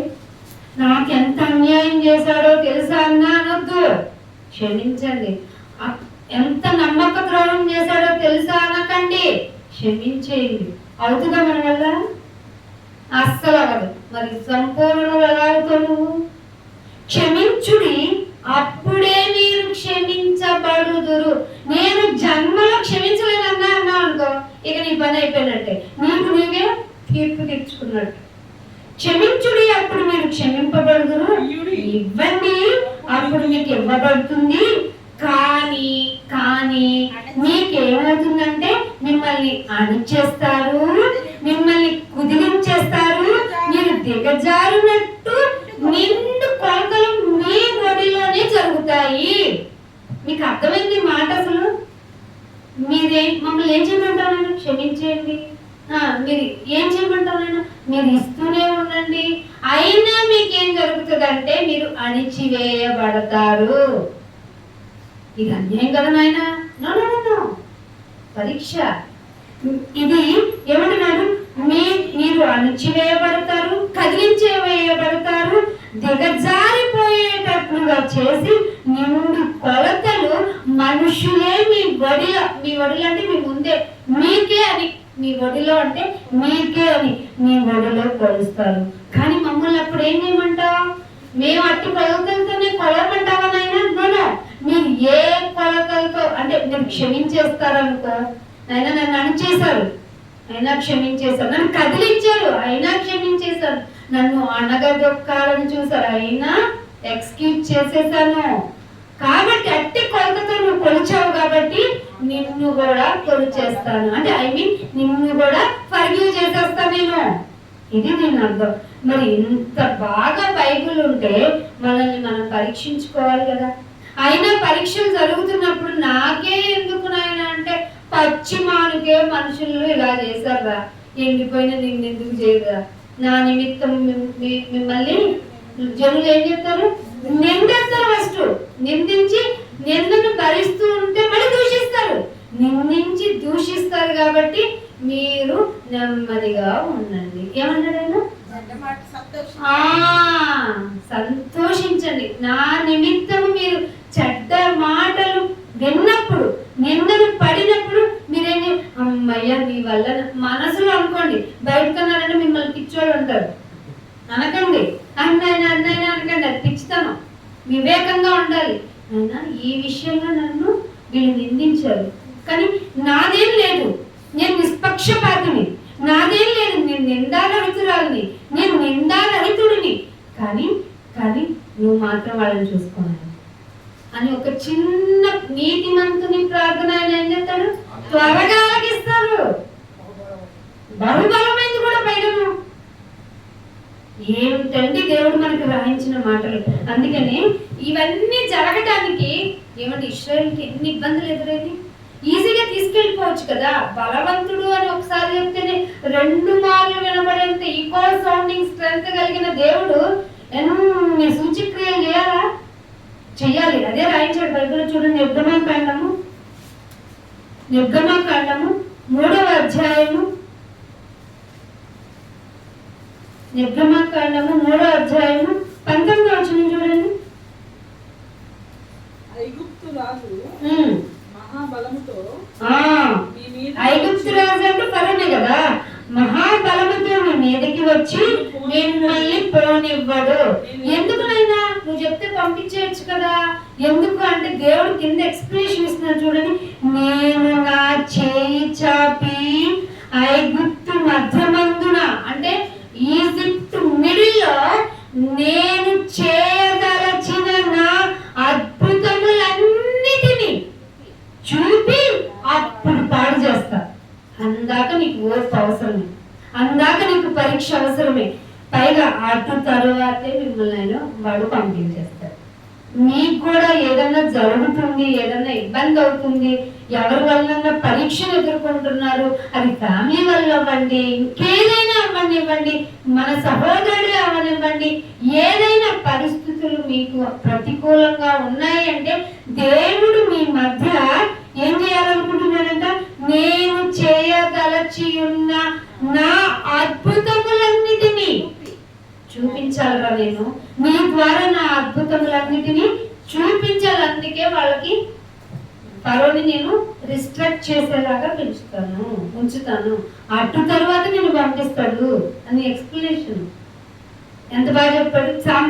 కామన్ గా ఎవరైనా అనిల్ ఎందుకండి మీ దేవుడు గొప్పడు అంటారు, బలవంతుడు, ఎందుకు ఇశ్రాయేలు అంతే అన్ని అద్భుతాలు చేసేలాగా అన్ని ఇబ్బందులు ఫరో పెడతంటే ఎందుకు వదిలేశాడు? ముందు తీసుకెళ్ళొచ్చు. కంటే అసలు ఆ దేవుడు ఎంత బలవంతుడో ఈజిప్ట్ మిడిల్ లో తెలియాలి, ఫరో రాజుకు తెలియాలి. తెలిసిన తర్వాత కూడా వాడు మనసు మారదు కదా.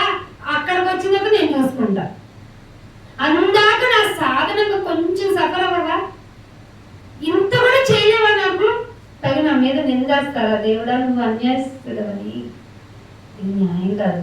జాగ్రత్తగా మిమ్మల్ని మీరు మలచుకోండి, మిమ్మల్ని మీరు చెప్పుకోండి వాక్యం ద్వారా. ఇంకొక మాట అంటున్నాను చూడండి, అదే లేవ్యకాండము 26వ అధ్యాయానికి రండి. లేవ్యకాండము 26వ అధ్యాయము 41వ వచనం చూడండి. 26వ అధ్యాయము 41వ వచనం. నేను తమకు విరోధముగా నడిచితిననియు తమ శత్రువుల దేశంలోనికి తమను రప్పించితివనియు ఒప్పుకొనిన ఎడల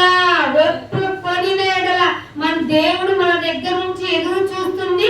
మనము ఒప్పుకోవాలి. మనం చేసిన ప్రతి పాపము నిమిత్తము ఒప్పుకొని అనగా ఒప్పుకోవడం అంటే ఏంటి నాయన అంటే లోబడాలి. అక్కడే రాశారు చూడండి.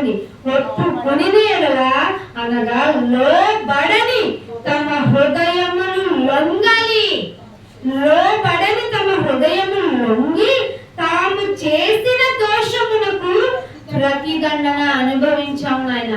ఏదన్నా శిక్ష, బాధ, వేదన, రోదన ఇది నాకు సరిపడిందే నాయన, ఈ లోకంలో నేను అనుభవించవలసిందే నాయన అని నువ్వు ఒప్పుకోవాలి. ఒప్పుకోవటం అంటే నాకు లొంగిపోవాలి నువ్వు.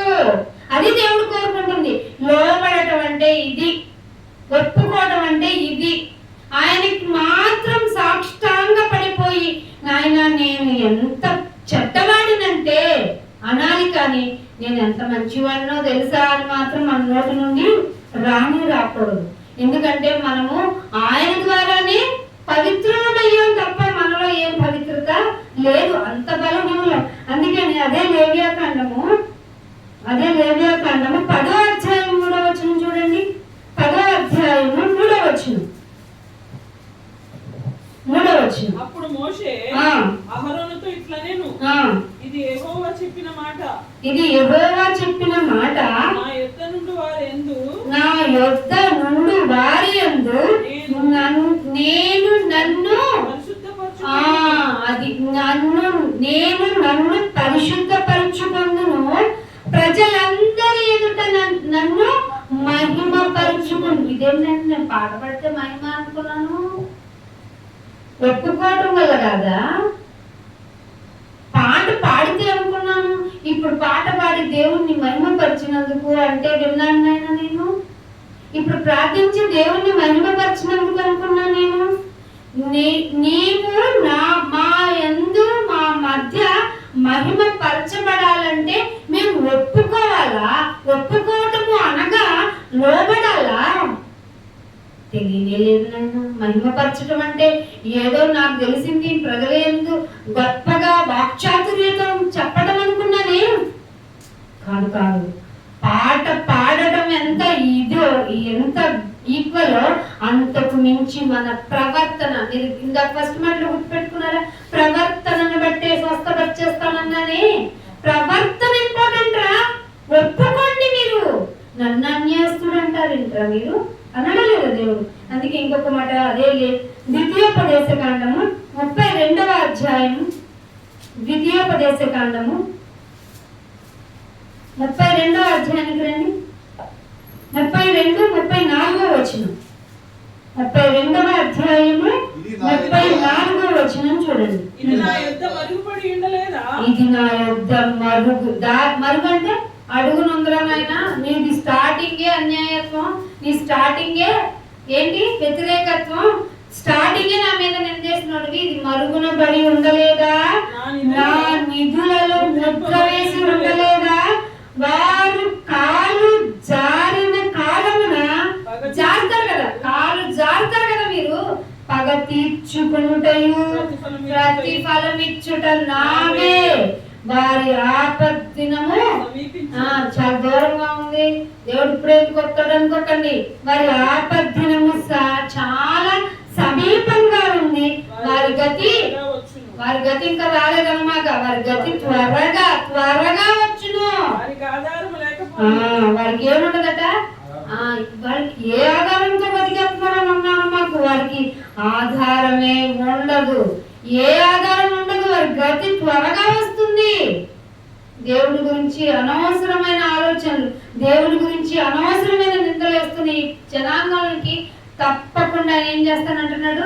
ఆధారమే లేకుండా చేస్తానంటున్నాడు. ఇంకొక మాట అదే దినవృత్తాంతాలు గ్రంథము, 2వ దినవృత్తాంతాల గ్రంథము 12వ అధ్యాయము, 2వ దినవృత్తాంతములు 12వ అధ్యాయము 8వ వచనం చూడండి.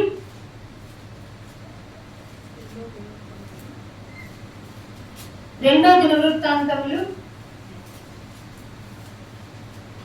12వ అధ్యాయము 8వ వచనం. అయితే నన్ను సేవించుటకు భూరాజులకు దాసులై ఉండుటకు డిఫరెన్స్ ఏంటో మీకు తెలుస్తుందిరా. ఎంత భేదం ఉందో మీకు తెలుస్తుంది. చాలు. ఏమంటున్నాడు దేవుడు? నన్ను సేవిస్తే ఎలా ఉంటుందో, భూరాజులకు లోబడిపోతే మీకు ఎలా ఉంటుందో డిఫరెన్స్ తెలుస్తుందిరా.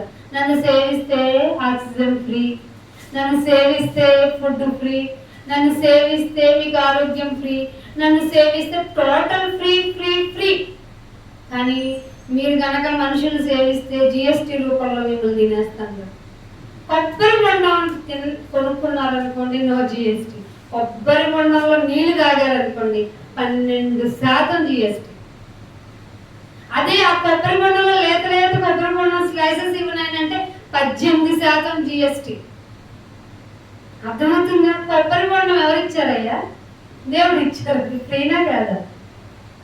అదే ఏం తింటారు? కార్న్స్ ఏమంటారు? కండల్నేమో పేలలాగా ఉంటారు కదా, పాప్కార్న్. పాప్కార్న్ మామూలుగా తింటే నో జిఎస్టీ. అదే సాల్ట్ వేసామనుకో మళ్ళీ 12% జిఎస్టీ. అంటే మీ దగ్గర నుంచి డబ్బులు తీసుకుంటది నేను. భూరాజులకి నాకు డిఫరెన్స్ రా.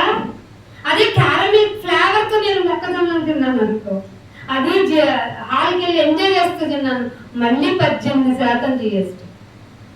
సెకండ్ హ్యాండ్ లో కారు కొనుక్కుంటాను ఆయన అంటే ఎంత? 30% జిఎస్టీ. అంటే కొత్త కారు కొనుక్కుంటే దాదాపు సగం జిఎస్టీ.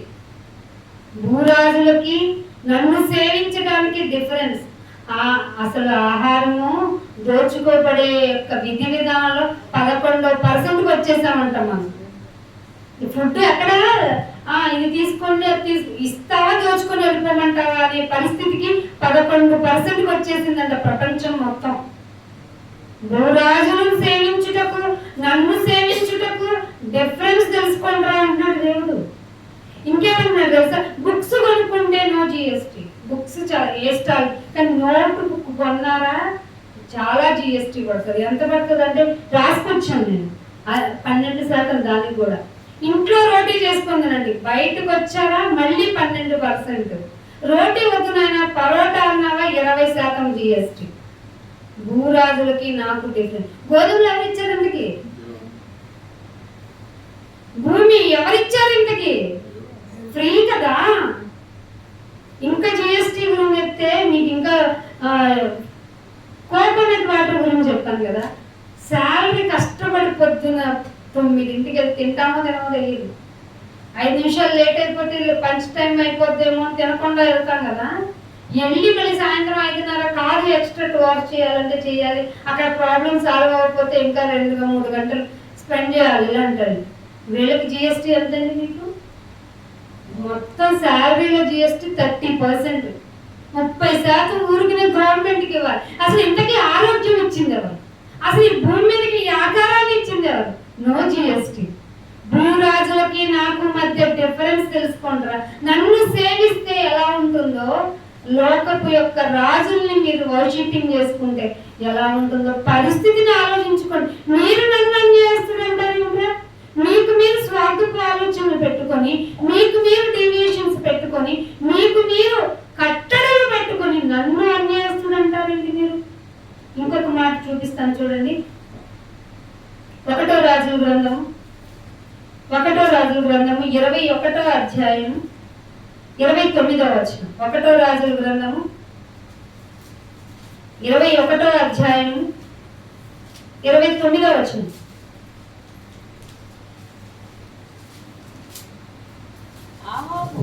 ఆహాబు నాకు భయపడి వినయముగా ప్రవర్తించుట చూచెతివా? వినయముగా ప్రవర్తించుట చూచాను ఆయన. చూస్తాను ఏమైంది? నాకు భయపడి అతడు వినయముగా ప్రవర్తించుట చేత ఏం జరిగింది నాయన? ఆ అపాయము అతని కాలమందు రాలేదట. అర్థమైందా? వినయంగా ప్రవర్తిస్తే ఏముంది? ఈ రోజుల్లో న్యాయంగా ఉంటే ఏముంది అని మాకు. న్యాయంగా వినయముగా ప్రవర్తించుట చేత ఆ అపాయం అతని కాలమందు సంభవింపకుండా ఆపగలిగిన దేవుడున్నాడు. ఆయన బలవంతుడు. ఆయన ఒకసారి నేను బలవంతుడు అంటే 2 times వినిపించింది భక్తుడికి. ఆ బలవంతుడు అంట అపాయం అతని కాలమందు సంభవింపకుండా ఆపి అతని కుమారుని కాలమందు అతని కుటుంబీకుల మీద దాన్ని రప్పించేతను. అయితే నేను సేఫ్ అని న్యాయంగా ప్రవర్తిస్తే yes exactly your safe. Exactly న్యాయంగా ప్రవర్తించి ఇంతే. ఏమడిగింది? నిష్కలంకమైన భక్తి ఎదురుగా న్యాయముగా ప్రవర్తించుటయు, దిక్కులేని పిల్లలను ఆదరించుటయు, పెదవరాండును దర్శించుటయు, ఇదే కదా నిష్కలంకమైన భక్తి. మీరేంటి బదులు తీసుకుంటూ మందిరంలో ఉండిపోయారు నాలుగు మధ్యలో. అందుకే అంటున్నాడు మీకా గ్రంథము 6వ అధ్యాయము, మీకా గ్రంథము వాక్యం చూసుకోకండి, ముగించేస్తాను. మీకా గ్రంథము 6వ అధ్యాయము 8వ వచనం. మీకు తెలిసిన విషయం. 6వ అధ్యాయము 8వ వచనం చదవండి. ఎవరు స్టార్ట్ చేశారు? మనుష్యుడా ఏది ఉత్తమం, ఏది ఉత్తమం నాకు అనవసరం. ఆధార్ కార్డు మొదలు సబ్సిడీలన్నీ నాకు కావాలి. ఇది ఉత్తమమా? ఫ్రీగా వచ్చే హౌస్ కావాలి నాయన, అది ఉత్తమమా? ఫ్రీ ఆఫ్ కాస్ట్ లో వైద్యం జరిగిపోవాలి, అది ఉత్తమమా? కాదు కాదు. ఏది ఉత్తమమో అది నీకు తెలియచేయబడి ఉంది. తెలిసింది నాయన అని చెప్పే విధంగా నీకు ఉత్తమమైనది నీ ఎదుటనే ఉంది. ఏమిటయ్యా అంటే న్యాయముగా నడుచుకునుటయు. ఏంటి నాయన? ఎక్కడైనా న్యాయంగానే ఉంది. వాళ్ళకు ఉంటున్నారా ఇంటినైనా? వాళ్ళు ఉంటే నీకెందుకు, ఉండకపోతే నీకెందుకు? ఏది ఉత్తమమో నీకు తెలిసినప్పుడు నువ్వు న్యాయంగానే ఉండాలి. న్యాయముగా నడుచుకుంటాయు, కనికరముని ప్రేమించుట. కనికరాన్ని ప్రేమించడం, అసలు కనికరమే లేదు. దాన్ని మళ్ళీ ఎక్కడ ప్రేమించే జనాంగం ఉంది ఇక్కడ? కనికరమును ప్రేమించుటయు. ఇంకొకటి దీన మనసు, అస్సలు లేని సబ్జెక్ట్ మన దగ్గర. దీన మనసు కలిగి మళ్ళీ ఎక్కడ ప్రార్థించాలి? నీ దేవుని ఎదుట. మన దేవుని దగ్గరకు వస్తే మన దానాలన్నీ గుర్తవుతాయి. నేను ఆ రోజు వచ్చి అమావాస్యకి అది చేశాను కదా నాయన, పౌర్ణమికి ఇది చేశాను కదా నాయన, ఆ రోజు ఇది పెట్టాను కదా నాయన. నువ్వు ఒక భక్తుడివి. ఇచ్చిందే ఆయన అన్ని. ఆయన అన్ని మళ్ళీ ఆయనకి ఇవ్వడానికి ఏం చెప్తా? ఇదేంటో నేను కదా నీకు ఇచ్చాను, ఊరుకున్నాను, నువ్వు ఇచ్చినా నాకు మనసు రావాలి ఇవ్వటం. అదంతా గ్రేట్నెస్ నీకు తెలుసా అంటావా? అదే అంటున్నాడు, దీని మనసు కలిగి నీ దేవుని ఎదుట ప్రవర్తించుట. మళ్ళీ ప్రవర్తన వచ్చింది చూసండి. ప్రవర్తించుటయు ఇది ఏ కదా బైబిల్ దిగేవారు. ఇదే కదా, ఇంతేనంట. ఇంతే కదా యెహోవా నిన్ను అడుగుతున్నాడు. ఇదే బిల్డింగ్ రాసిందని లేదా, స్థలం రాసిందని లేదా? న్యాయంగా ప్రవర్తించుట, దీన మనసు కలిగించుట, కనికరం చూపించుట. కనికరమును అనే మాటని కనికరమును ప్రేమించుట. ఇవే నువ్వు అడిగింది, ఇంతేనా నేను అడిగింది? ఇవి ఇవ్వమని నాకు ఎవరు చెప్పలేదు. నేను దేవుడి కోసం ఎంత ఇస్తామని అడిగేవాళ్ళని చూశాను, కానీ దేవునికి ఇదే అడిగాడు అని చెప్పిన వాళ్ళు కాదు. ఏది ఉత్తమమైనదో నీకు తెలియచేయబడి ఉన్నది.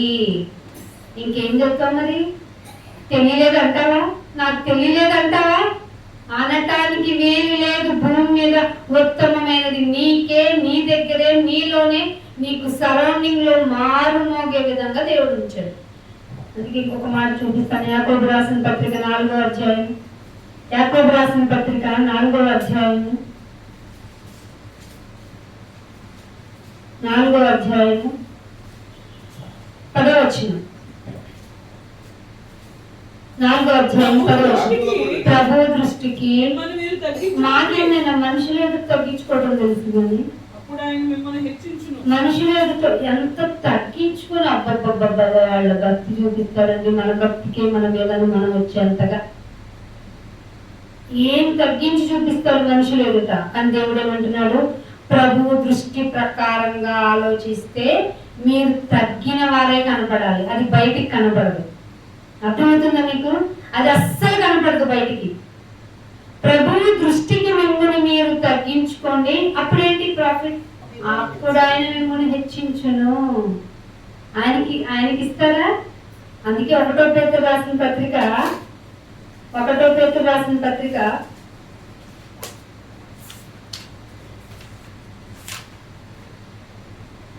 5వ అధ్యాయము 6వ వచనం. 1వ పేతురు రాసిన పత్రిక 5వ అధ్యాయము దేవుడు తగిన సమయమందు అది తగిన సమయం అంటే ఏమంటారా? ఆ తగిన సమయం ఒకటి ఉందట. ఇది ఏంటిదంటే అది చేయమేంటిదని నీ సొనుగుడు గనుగుడు ఆపే. తగిన సమయమందు నిన్ను హెచ్చించడానికి ముందు నువ్వు దీన మనస్కుడు ఆయన చేతి రెక్కల కింద దీన మనస్సుతో ఉంటారా లేదా? తగిన సమయం ఒకటి ఉంది. దానికి నువ్వు నీ దీన మనస్సు అని మనసు పెట్టుకొని ఉంటే ఆయన ఎక్కడ ఉండాలి? ఆయన చేతి క్రింద. మళ్ళీ ఆయన చేయి బలిష్ఠుడే. ఆయన బలిష్ఠుడే కదా, బలం గలవాడు, బలిష్ఠుడు. పైగా నాయన నువ్వేం చేసి పెడతావో అనుకో, మాకు బలిష్ఠుడైన ఆయన చేతి రెక్కల కింద ఉండంతే. సైలెంట్ గా ఉండు. మౌనమే అన్నిటికీ సమాధానం అంట. చిన్నప్పుడు ఒక పాట నేను మా మ్యాథ్స్ క్లాస్ లో మేము ఆడుకునేవాళ్ళం, మౌనమే నీ భాష మోగ మనసు అని. ఎందుకంటే ఏ ప్రాబ్లం గురించి ఆన్సర్ చెప్పిన బోర్డు మీద వచ్చి చేయమనేవాడు మా సార్ గంగాధర్ సార్. అస్సలు అందుకని మనకి నోట్లోంచి శబ్దం రాకూడదు, ఈ పాట పాడు. అందుకే మీరు ఆయన మనస్సుని తెలుసుకోవాలంటే, ఆయన చేసే పనికి ఆయన మీకు ఇచ్చే ఛాన్స్ ని మీకు ఇవ్వాలి అంటే మీరు సైలెంట్ గా చేతి కింద దీన మనస్కులే ఉండాలి, కనికరాన్ని ప్రేమించే వాళ్ళే ఉండాలి. ఇవన్నీ చేయకుండా ఆయన రాదు. అందుకని ఒక మనిషిని గుర్తు చేసి ముందుకు వెళ్ళిపోతాను. చూడండి, దానియేలు గ్రంథము 5వ అధ్యాయము, దానియేలు గ్రంథము 5వ అధ్యాయము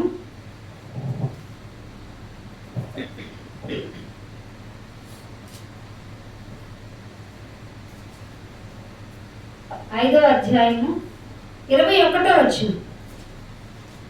అప్పుడు అతడు మానవుల యొద్ద నుండి తరమబడి పశువుల వంటి మనసు గలవాడాయను. మహోన్నతుడగు దేవుడు అండర్లైన్ చేసుకొని, మహోన్నతుడగు దేవుడు మానవుల రాజ్యములో ఏలుచు ఎవరిని స్థాపింపగోరునో వారిని స్థాపించునని అతడు తెలుసుకుని వరకు అతడు అడవి గాడిదల మధ్య నివసించుచు పశువుల వలె గడ్డి మేయుచు ఆకాశపు మంచు చేత తడిసిన శరీరము గలవాడాయను. బెల్షాజరు కాబట్టి అతని కుమారుడవకు నీవు ఈ సంగతి ఎరిగి ఉండి అండర్లైన్ చేసుకొని, నీ మనసును అణుచుకోవాలి. నీ ప్రవర్తనలో మొట్టమొదటిగా కనపడవలసిన విషయం ఏమిటంటే నీ మనసుని అణుచుకోలేనా? కోపం ఆపుకోలేనా? కుదరదు ఇక్కడ. అణుచుకోలేనా? దుఃఖం ఆపుకోవాలంటే కుదరదు ఇక్కడ. నేను కొనుకుతానంటే కుదరదు. నీ మనసుని అణుచుకోవాలి. నీ మనసును అణుచుకొనలేదు కనుక పరలోకమందున్న ప్రభు మీద నిన్ను నీవే, అది ఈ క్యారెక్టర్ ఎవరిది? వెలుగుతూతుంది, హెచ్చించుకుంది, పరలోకంలో హెచ్చించుకుంది. తన ఎవరి మీద హెచ్చించుకుంది? నిన్ను నీవే ప్రభువు మీద హెచ్చించుకుంటున్నాడు. ఏం చేయగలను? భూమి మీద ఉంటే ఏదైనా చేయగలను అంటున్నారు. ఇప్పుడు గాడ్ పార్టికల్ ఎవరు? మనము.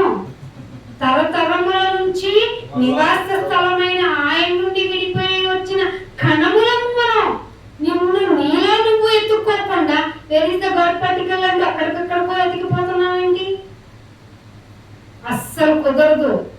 నువ్వు తగ్గించుకుంటే తప్ప నువ్వెవరివో తెలియదు, నువ్వెవరివో తెలిస్తే తప్ప నేనేంటో నీకు తెలియదు. ఇది దేవుని యొక్క ఆన్సర్. అందుకనే ఇంకొక మాట చూపిస్తాను చూడండి. 1 కొరింథీయులకు రాసిన పత్రిక 10వ అధ్యాయము, 1 కొరింథీయులకు రాసిన పత్రిక 10వ అధ్యాయము 22వ వచనం. ప్రభువునకు రోషము పుట్టించెదమా. అది ఏం చేస్తాము?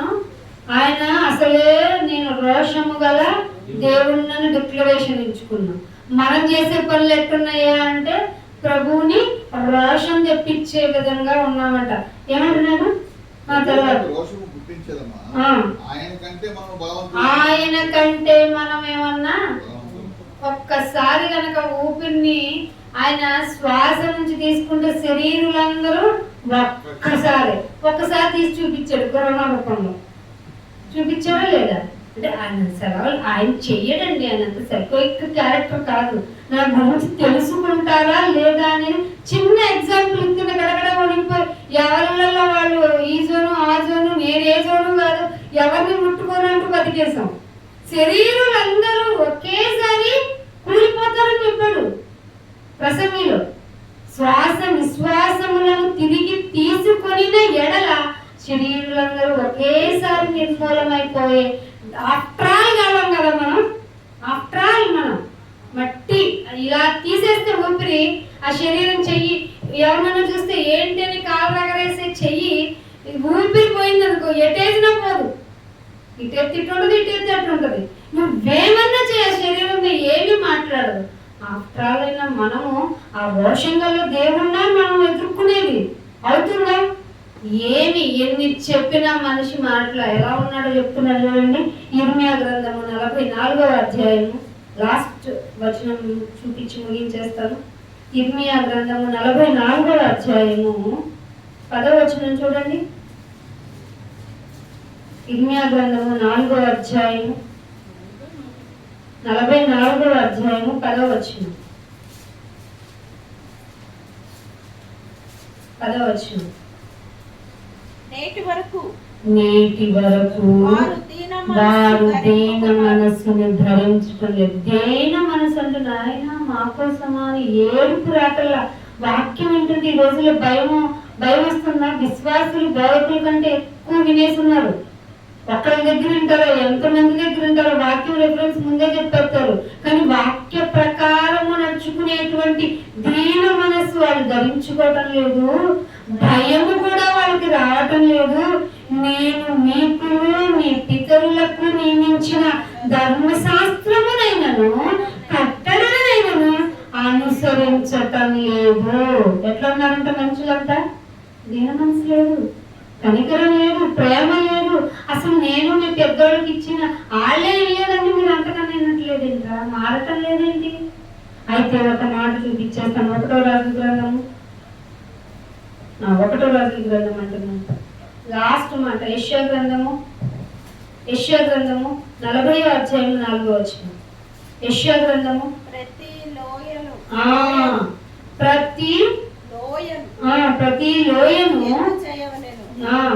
ప్రతి పర్వతమును ప్రతి కొండను ప్రతి కొండ అణిచిపోవాలి, ప్రతి లోయ ఎత్తి చేయబడాలి, వంకరవన్నీ చక్కగా అయిపోవాలి, కరుకైనవి సమముగా ఉండాలి. యెహోవా మహిమ బయలుపరచబడును, ఒక్కడు తప్పిపోకుండా సర్వ శరీరులందరూ దీన్ని చూస్తారు. ఎత్తు లేదనుకుంటున్నారా? వంకర లేదనుకుంటున్నారా? లోతు లేదనుకుంటున్నారా? అన్ని సెపరేట్ అయిపోవాలి నేను వచ్చే టైంకి. ఇదే మీకు అనుకూల సమయము. మీరు మారు మనసు పొందిపోండి. ఇంకా మారరా? దీన మనసు ధరించుకోరా? ఆయన ఆజ్ఞలు పాటించారు. అసలు ఆయన అంటే భయం ఉండదా? అయితే ఆయన 2 చేతులు చరుచుకొని పిలుస్తున్నాడంట, నేను ఇచ్చే శిక్షను మీరు తట్టుకోగలరా అని. అటువంటి ఉగ్రతను మనం పొందుకోకుండా దీనత్వం అనే మనసు కలిగి ఆయన కొరకు ఎదురు చూచేవారుగా ఉండాలని ఇంతటితో నా మాటలు ముగిస్తున్నాను. చిన్న ప్రార్థన చేసుకున్నాం. మహోన్నతుడా, మహాగణుడా, ఇంకెంతో వందనాలు చెల్లించుకుంటున్నాం. ఆయన మమ్మల్ని ఎంతగా పోషిస్తున్నారు. శరీరపరమైన విషయం కంటే ఆత్మపరంగా మమ్మల్ని ఎంతగానో బలపరుస్తూ మమ్మల్ని ఆయన ఇంకా నీ దగ్గరికి చేస్తున్న విధానం బట్టి స్తోత్రాలు నాయన.